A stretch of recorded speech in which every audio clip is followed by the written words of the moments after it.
सैया के उठत नहीं खे आ तोहर आदत छूटत नहीं खे। हाँ तो का हाल बा भाई लोग, हम आशा करत नहीं कि वो लोग ठीक होखम। तो एगो गाना आइल बा ना सुननियो, तो चली ना सुन लिहल जाओ। चलो भाई। अच्छा तो भौजी पहले दुबर रहलू ह, अब मोटा गइल बाड़ू, टाइम से लेत होखबू। कहना क्या चाहते हो? ना ना हमार कहे के मतलब बाकी टाइम से खाना खात होखबू।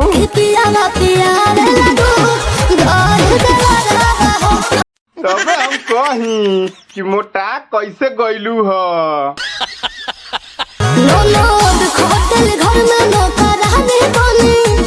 ई बात तो ठीक ना बा भौजी कि तहरा रहते ननद नौकरानी बनी। का भाई लोग सही कहता नी नू? बात तो सही है। होइल बाटे हाला पूरा गौवा राजा जी।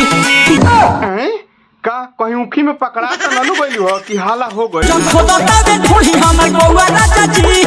अच्छा तो भौजी जब इतना सुंदर ढोड़ी उघार के रखबू तो कौआ खोदी ना। इ तो अच्छा भइल कि सुलसनवा ना खोदता।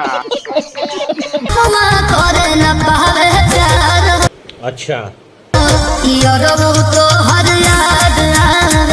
तो भौजो हमार पातर बलमुआ करे न पावे प्यार हो, यरऊ तोहर आवेला यड़ी याद हो।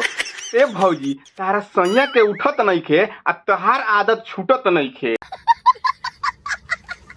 तो का भाई लोग रउआ लोग के वीडियो देख के का लागल ख जाई तो नीचे कमेंट में बताई तो, लेकिन जाए से पहले तनी चैनल के सब्सक्राइब कर दें भाई लोग। मिलत तनी अगला वीडियो में, बाय बाय, टेक केयर।